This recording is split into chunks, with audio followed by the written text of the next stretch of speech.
Don't finish Expedition 33 just yet. The endgame is actually huge and holds many dungeons, epic fights, and obviously the best loot. Before you jump into New Game Plus and start fresh, here are some of the best encounters you will want to first focus on in the endgame.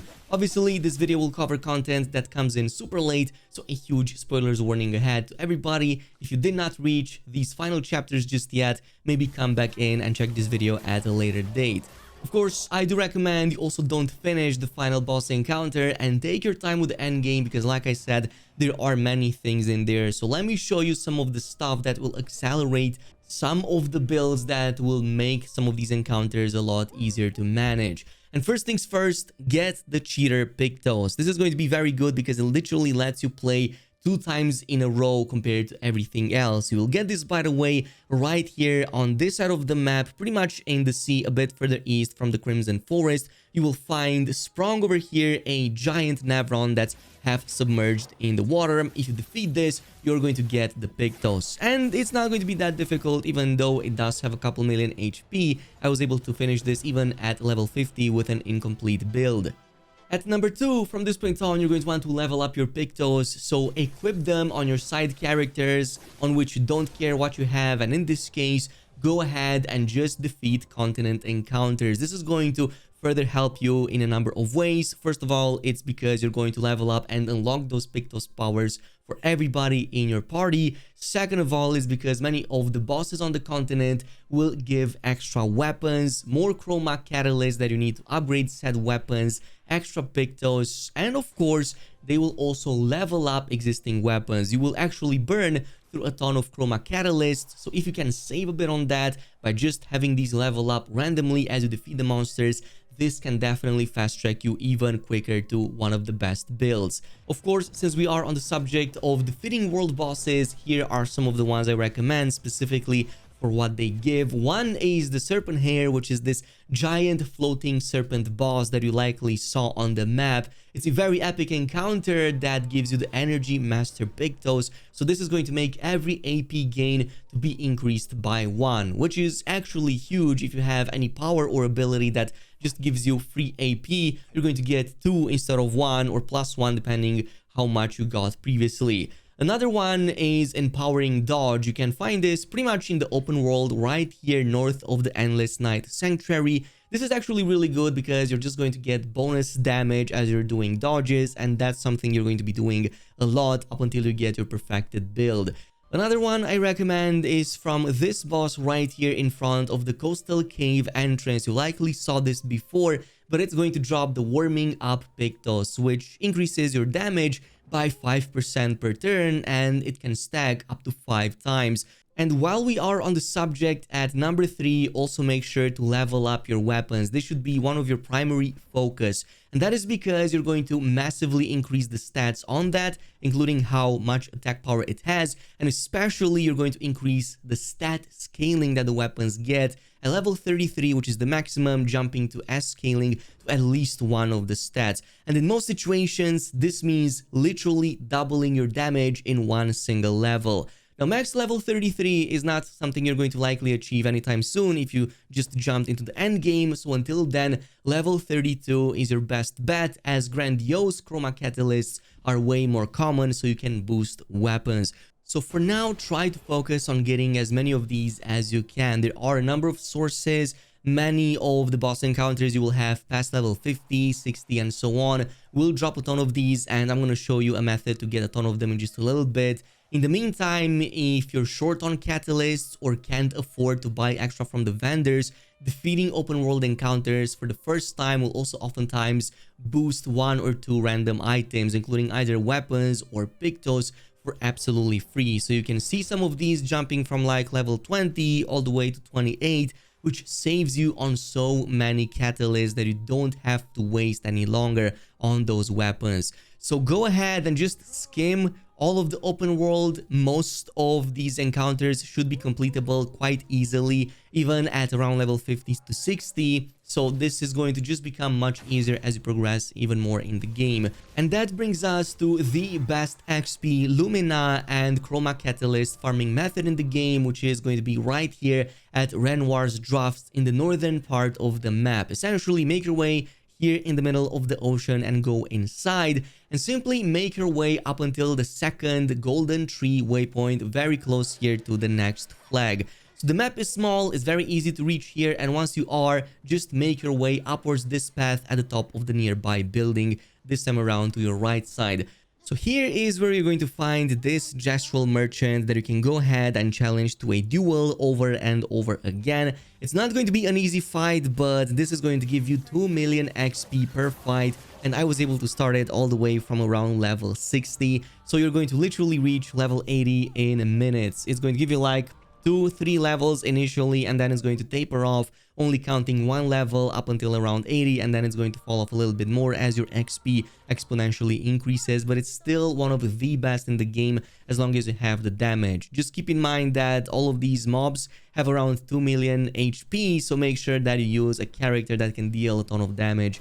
Mael in this case is one of the top tier picks. She has the stand hall at this stage, also the phantom strikes, which are absolutely OP. So the more you build towards that, the better you're going to fare and the quicker you will complete this. On top of this, you also get 1 to 2 random power of Lumina, which makes this one of the best Lumina farms at this stage in the game. But also make sure that you buy the extra color of Lumina, as there are 30 of them right here at the vendor, so you can quickly apply those to your favorite character or just split them between your whole party. But in Renoir's drafts, you can also get one of your first perfected chroma catalysts to at least max out one of your weapons. Again, I recommend that being, for example, Mael's weapon, as you want to max her out first. In this case, it's going to be in a secret encounter against the chromatic creation as you're making your way towards this location with the vendor. But instead of going to the right side towards the vendor, you want to pay attention here around the scaffolding to your left. You're going to find a painted vine blocking the area, but as long as you found at least 4 of the lost gestrals for Sastro, you can pretty much get the power to paint break, so you can pretty much unlock it and defeat the boss right away. In this case, if you already got the Medallion for Mael, you can go ahead and max it out, as that's one of the best weapons in the game. Now, if for some reason you never got the Medallion weapon for Mael during the early stages arena challenge in the Gestral village, what you can do is have another attempt now, but against Golgra. You also have to play with Mael to ensure you get that weapon, and Golgra will definitely not be easy. However, you don't need a tough build to beat her with Mael because of her standall ability specifically. So as long as you have the painted Pictos to unlock 10,000 damage plus, and as long as you're going with any decent damage stacking build in Virtuoso stance, you can pretty much go ahead and complete it. I just equipped my highest level weapon at that stage that wasn't even related to my build, and I was still able to 3-shot her after a few attempts. Which brings us to number 6, unlocking all of the character relationships. We already saw how powerful these are with SQA, as at level 5 to 6 we can unlock underwater swimming, which is going to give us even more chances to grab a ton of this power of Lumina. But we can get other powers, including gradient attacks and some really cool unlockables by progressing relationships with the other characters, including some specific dungeons. However, most important are these dungeons. We have a handful of them that are super endgame, but they provide some of the toughest challenges, cool epic encounters, and some of the best rewards. So with the exception of SQA, all relationship progress can be started once you get Verso in your party early on in the game, and you can more or less level up all of the relationships to level 5 before you reach Act 3. But for level 6 and 7, which are the maximum, you can only do so after the start of Act 3, and it's these levels that provide the best rewards and also the missions relating to those dungeons. Luckily, you cannot miss any of this, as you can simply go at any point after Act 3, talk to your companions over and over at your camp, and progress in their dialogues and specific missions up until you increase your relationship with them. So starting with SQA, once you reach Act 3, you can pretty much rank him up all the way to level 5 right away by spamming dialogues with him at the camp. You will then have the option to travel with him back at his lair to defeat Francois once again in a final encounter, which is what unlocks underwater diving for the first time. Once you are back at the camp after that encounter, you're going to have a final chat with him a couple of times, which should then bump you to level 6 and then level 7, which is going to be the max. This is also going to unlock the Angel's Eye Gradient attack. So this now deals extreme physical damage. It's an 8-hit attack that gains perfection per hit and even applies a buff that can revive Verso if he dies in combat. Next, we have Mayel at level 4. She gets the Phoenix Flame. This is a rank 2 gradient attack that applies 10 burn stacks to all the enemies and even revives your allies with 50 to 70% HP. So very good. Even those burn stacks are a lot since we have so many Pictos that boost either damage or critical chance when enemies are burning.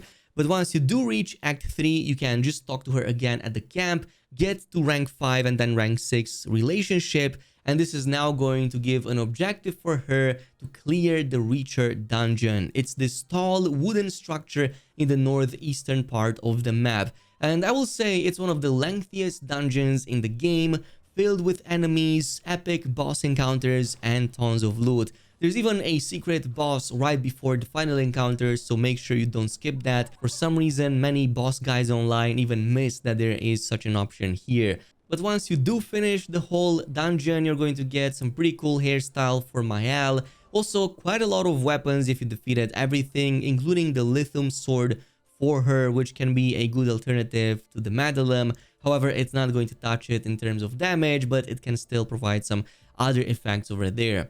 You also get Gommage, pretty much a one-shot ability, but otherwise it deals extreme void damage if it's not a weak target, so looks cool and it can easily reach millions of damage.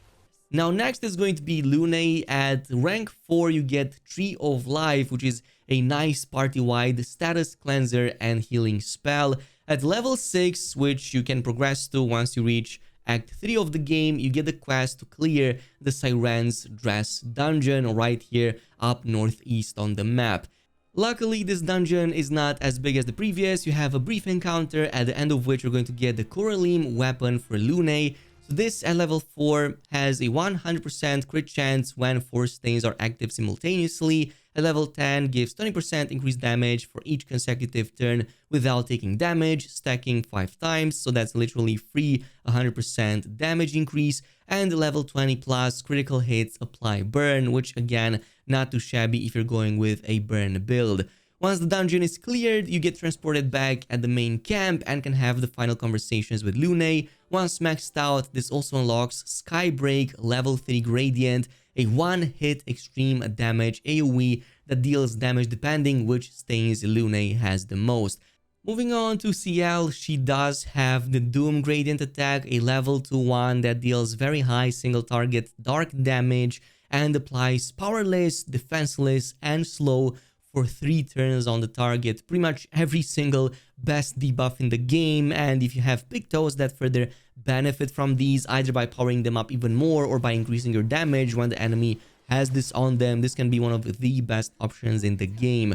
Plus, it can break the enemies, mind you. So this is what you get at level 4. Once you do hit chapter 3, you can level her up all the way to 6. Which is not going to give you a new dungeon as far as I'm aware. You're just going to have this swimsuit cutscene at some point with her and Verso. And good to note is that you can romance, or well, have a romance option with either her or with Lune, but only once per playthrough. So whichever of them you choose, that's the one that's going to be set in stone for that whole playthrough, and you cannot change them back. The other character will just not present you with that option anymore from that point on. So make your choice, Sayal or Lune in this case, and you're going to have different cutscenes for them, but as far as I'm aware, nothing changes gameplay wise.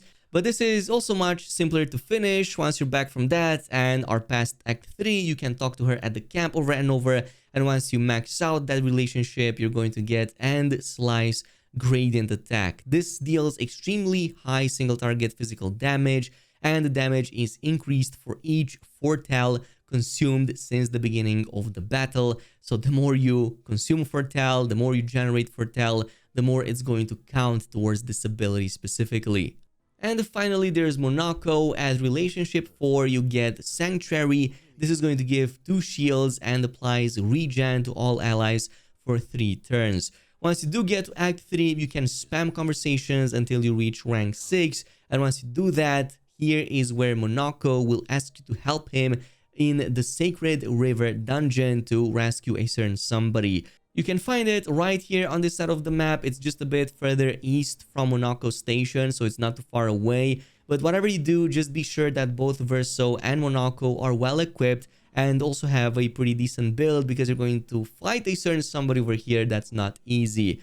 Also, make absolutely sure that you don't skip the merchant in the area. You will have to fight it, but it has access to a number of very strong endgame pictos, including solidifying, energizing parry, energizing turn, and also glass cannon. Especially glass cannon, you will want that. And if you already got those from somewhere else, they will just get upgraded, so this means better stats from them. But once you're done, transport it back to the camp, you can just have the final conversations, max out to level 7, point at which you get Breakpoint. This is another ability that deals extreme single target damage, uses weapon element, and fills the target's break bar and even breaks it. Now, there are a couple more locations that I recommend before some of the endgame parts, and this is one of my favorite parts of the game. It's called the Painting Workshop. So you likely found at least one of these paintings that you can portal through, and the thing is that they all bring you to a very strong boss encounter. So you're going to find one a bit southeast of the Forgotten Battlefield, another one is a floating island further northeast on the map right here, and the final one will be northwest from there, up from the Visage Island on this side of the map. And you're going to have to find and also visit every single one of them, because they will all present jumping puzzles, during which you're going to find this NPC around the middle canvas that provides one of the 3 needed parts to power up the statue at the end. So this includes the shape, the light, and the color of the beast.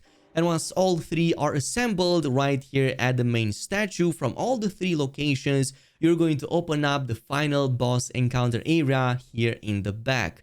Again, make sure that you're high level for this, because I will say this is one of the toughest bosses at this stage. So I will say at least level 60, or maybe something that can deal significant damage. Because if you defeat this, you're going to get a very strong Pictos called at Death's Door, or if you got this from before, it's going to get leveled up. And this is one of the best in the game for endgame builds. You pretty much deal 50% more damage if HP is below 10%. And given how Mayal works, this is literally going to work extremely well with her sacrifice ability that turns her straight away to the Virtuoso stance. So you literally have this constantly up and everybody gets one-shotted. Also, make sure that you talk to the boy on your way out. He's going to be right now besides the portal, and get the extra perfected Chroma Catalyst from him to boost up another weapon to 33. And there's one final encounter that I will talk about before we actually talk about the true endgame challenge, and that's going to be the Abyss. And this is found pretty much past the Golden Tree waypoint we talked about in Renoir's Drafts. So you literally enter the dungeon to enter another dungeon. But this is going to have one singular and very tough boss fight, but also probably the most cinematic and cool that I have ever seen in any game. It pretty much gives me some Elden Ring vibes over there, I'm not gonna lie. No spoilers or anything, go ahead, make sure you have a very good build for this, and be sure that you also are well prepared. But in this case, you're going to get the Simozo weapon for Verso. So when you get this, it's already maxed out at level 33, which means you can use it right away. But it also comes with some very strong bonuses. At level 4, an ethereal sword deals light damage on any damage dealt with skills. So you literally have extra damage sources at level 4 already. Level 10, it has a 20% chance to apply burn on dealing light damage. And level 20, cannot die if at least rank A. And like I see, only 2% or a bit more than that of the player base, at least on Steam, was even able to defeat this boss at the time of making this video. So yes, it is a challenging boss fight, but with Mayal, you can probably one-shot it. I'm not gonna lie, level 80 plus Mayal can absolutely destroy him. But until then, I recommend not using her if you want to maybe have a bit of fun. Which brings us to our true final encounter over here, which is obviously the Endless Tower, this massive spiraling tower that you likely saw at the early parts of the map. This is going to pretty much be your final gauntlet against the toughest enemies in the game, with some extra rewards on top to test your best builds out. So this is going to be made out of 11 stages with 3 trials each, obviously totaling to 33 encounters, with fights increasingly getting stronger and stronger enemies and progressively providing better rewards. But at least the few starting stages are very useful, and the rewards are also pretty good. You get tons of grandiose Chroma Catalysts and also colors of Lumina to further boost your weapons and your character. Also, when you finish the final trial number 3 for each stage, you will get typically either tons of cosmetics like cool hairstyles for all the characters, even the clear outfit for Verso if you finish the whole gauntlet, but also very useful pictos. So let me give you a few examples. This includes greater defense list at stage 1 trial 3, also energizing rush at stage 2 trial 3. This gives 2 AP on applying rush. A charging critical at stage 5 trial 3. This is going to give you 20% of a gradient charge on critical hit, but only once per turn. So since you're going to have a very high critical hit, this is one of the best options in the game. And finally, rush on powerful. Stage 9 trial 3, apply rush on applying powerful. But these are not the only pictos. Pretty much every single final third trial of every stage will either give you one of those cosmetics or a pictos or both of them at the same time. And this concludes just a portion of the end game. There's likely still a lot left for you that you haven't completed, maybe even early locations that you could visit but you never did. So again, I am baffled that such a small team can create such a massive game and still keep it inspiring and very fun all the way, like 100 hours in it. But that's pretty much it with the video. Let me know down below if there's any other cool end game events that you completed. In the meantime, I will see you guys in the next video.